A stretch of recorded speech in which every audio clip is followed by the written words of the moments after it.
ခန်းကြီးလေးထိုအခါမာန၏စုံစမ်းသွေးဆောင်ခြင်းကိုခံစေမည်အကြောင်းဝိညာဉ်တော်သည်ယေရှုကိုတောသို့ပို့ဆောင်တော်မူ၍ယေရှုသည်အရက်40ပတ်လုံးအစာအာဟာရကိုမသုံးဆောင်ဘဲနေပြီးမှမွတ်သိပ်ခြင်းသို့ရောက်တော်မူ၏ထိုအခါစုံစမ်းသွေးဆောင်သောသူသည်ချင်းကပ်၍ကိုတော်သည်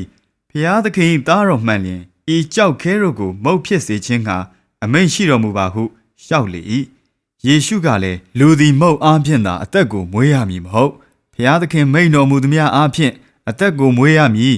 ကျမ်းစာလာသည်ဟုပြန်ပြောတော်မူ၏ထိုအခါမာနသည်ယေရှုကိုတန့်ရှင်းသောမြို့တော်သို့ဆောင်သွား၍ဗိမာန်တော်၏အထွတ်၌တင်ထားပြီးလျှင်ကျမ်းစာလာသည်ကကောင်းကင်တမန်တို့အားသင်ဖို့မှားထားတော်မူသည်ဖြစ်၍သင်၏ခြေကိုကြောက်နှင့်မထိမခိုက်စေခြင်းကသူတို့သည်သင်ကိုလက်နှင့်မဆချီပင့်ကြလိမ့်မည်ဟုလာ၏ထို့ကြောင့်ဖျားသခင်၏သားတော်မှန်လျင်ကိုအောက်သို့ချလိုက်တော်မူပါဟုလျှောက်လေ၏ယေရှုကလည်းသင်၏ဖျားသခင်ထာဝရဘုရားကိုသင်သည်အစုံစမ်းမပြုရဟုကျမ်းစာလာပြန်သည်ဟုမိန့်တော်မူ၏တဖန်မာနသည်ယေရှုကိုအလွန်မြင့်လှစွာသောတောင်ပေါ်သို့ဆောင်သွား၍ဤလောက၌ရှိသမျှသောတိုင်းနိုင်ငံတို့ကို၎င်းထိုတိုင်းနိုင်ငံတို့၏ဘုံစည်းစိမ်ကို၎င်းပြညွှန်၍ကိုတော်သည်ငါကိုညွတ်ပြတ်ကိုးကွယ်လျင်ယခုပြလေသမျှတို့ကိုငါပေးမည်ဟုဆိုလေ၏ယေရှုကလည်းအချင်းစာတန်ငါနောက်သို့ဆုတ်လော့သင်၏ဖျားသခင်ထာဝရဘုရားကိုကိုးကွယ်ရမည်ထိုဖျားသခင်ကိုသာဝတ်ပြုရမည်ကျမ်းစာလာသည်ဟုမိန့်တော်မူ၏ထိုအခါမာနသည်အထံတော်မှထွက်သွား၍ကောင်းကင်တမန်တို့သည်ချင်းကပ်လျက်လှုပ်ကြွေးကြ၏ယောဟန်သည်ထောင်ထဲသို့ရောက်ကြောင်းကိုယေရှုသည်ကြားလျင်ဂါလိလဲပြည်သို့ကြွတော်မူ၍နာဇရက်မြို့ကိုစွန့်သွားလျက်ဇာဗုလုန်ခရိုင်နဿလိခရိုင်ဇက်ကြားတွင်အိုင်နှင့်နီးစပ်သောကပေရနောင်မြို့သို့ရောက်၍နေတော်မူ၏ဤအကြောင်းအရာက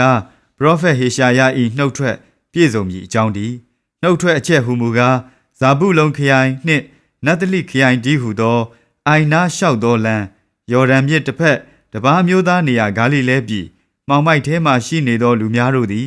ကြီးစွာသောအလင်းကိုမြင်ရ၍သေမင်း၏နိုင်ငံအရေးတွင်ရှိနေသောလူတို့၌အလင်းပေါ်ထွန်းလျက်ရှိ၏ဟုဟောထားသည်ထိုအခါမှစ၍ယေရှုကနောင်တရကြလော့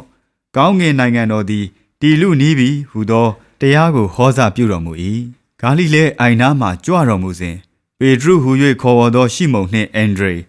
ညီကိုနှစ်ယောက်တို့သည်တငါဖြစ်၍အိုင်တွင်ပိုက်ကွန်ဖြန့်ချသည်ကိုမြင်တော်မူလျင်